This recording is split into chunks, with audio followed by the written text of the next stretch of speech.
Assalamu alaikum.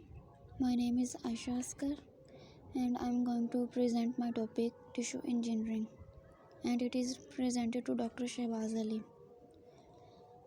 जैसा कि tissue engineering के नेम से ही जाहिर हो रहा है कि ये टिश्यूज़ के बारे में कोई टॉपिक है या टिश्यूज़ के रिप्लेसमेंट के लिए है या टिश्यूज़ के को मेंटेन करने के लिए इम्प्रूव करने के लिए किसी भी जेनेटिक डिफेक्ट्स को जो है वो क्योर करने के लिए। Tissue engineering is a biomedical technique that uses a combination of sales.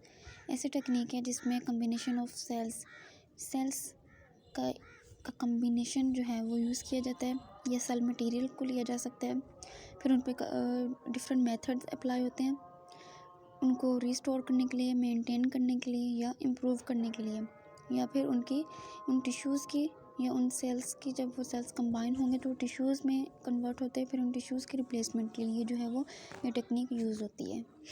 Need of tissue engineering.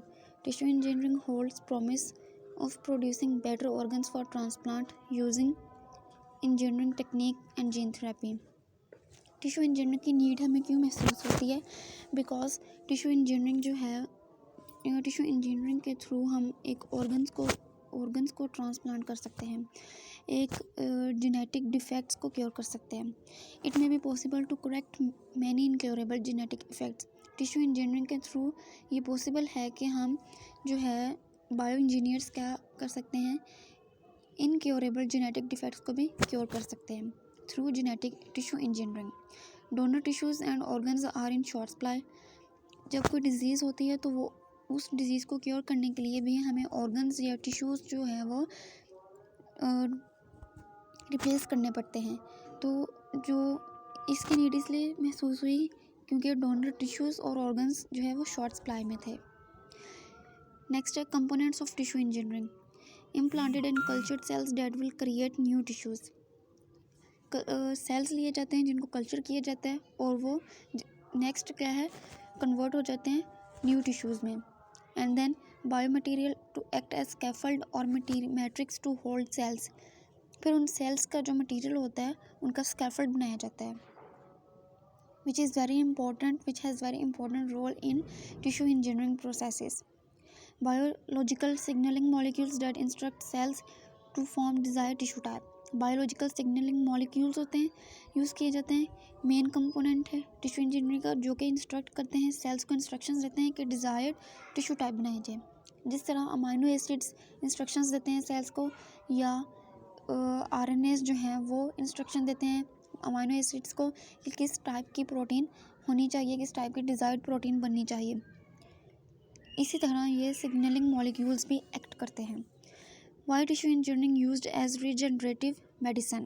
Tissue engineering and cell therapies aims to provide therapies for diseases such as neurodegenerative diseases, cardiovascular diseases, diabetes and muscular diseases. It is also used in regeneration of the lost organs due to accident. Accident की वजह से जब कोई human body का part lost हो जाता है, उसकी रीजनरेशन के लिए या उसके ट्रांसप्लांट के लिए tissue engineering as a regenerative medicine act करती है। इसको एज अ रीजनरेटिव मेडिसिन के तौर पे यूज़ किया जा सकता है। Here is applications. Therapeutic cloning for tissue repair.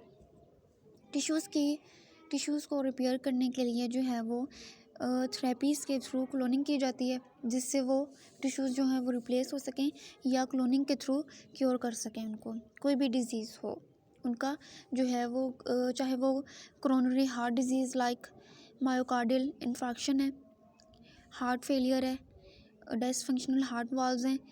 Dysfunctional heart valves में क्या होता है कि पूरा जो ब्लड सर्कुलेशन होती है हार्ट के अंदर, उसके जितने भी 4 वाल्व्स होते हैं हार्ट के, तो वो काम करना छोड़ देते हैं, वो वर्किंग नहीं कर रहे होते प्रॉपरली, तो उनके टिश्यूज़ को रिप्लेस किया जा सकता है थ्रू टिश्यू इंजीनियरिंग के।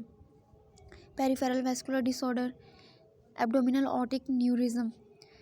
इसमें एब्डोमिनल ऑर्टिक न्यूरिज्म में क्या होता है कि लोअर पोर्शन जो होता है ह्यूमन बॉडी का वो सही से काम नहीं करता, वर्किंग प्रॉपरली नहीं करता, जिस वजह से वीकनेस होती है और जो वहाँ रिलेटेड टिश्यूज़ होते हैं उनको भी क्योर कर सकते हैं टिश्यू इंजीनियरिंग के थ्रू, वीकनेस को ख़त्म करने के लिए।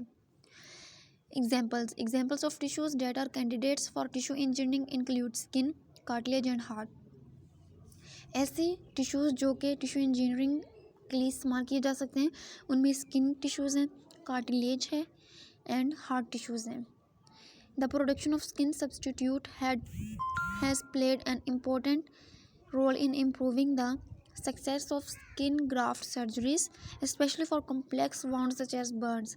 स्किन ग्राफ्ट सर्जरीज़ वो होती हैं जिनमें एक हेल्दी स्किन को जो है वो रिप्लेस किया जाता है, अनहेल्दी स्किन को रिप्लेस किया जाता है हेल्दी स्किन से। किसी भी बॉडी पार्ट, किसी का एक पर्सन है उसके किसी और बॉडी पार्ट से या किसी और हिस्से से जो है वो बॉडी के हिस्से से अगर स्किन उतार ली जाए इसको क्योर अनहेल्दी स्किन को क्योर करने के लिए, तो ये टिश्यू इंजीनियरिंग हेल्पफुल है इस चीज़ में।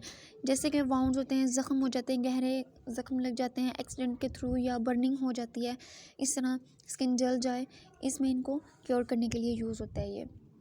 Artificial skin and cartilage are examples of engineer tissues that have been approved by FAD।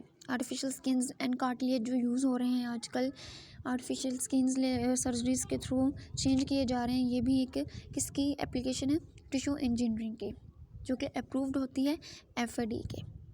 Thank you.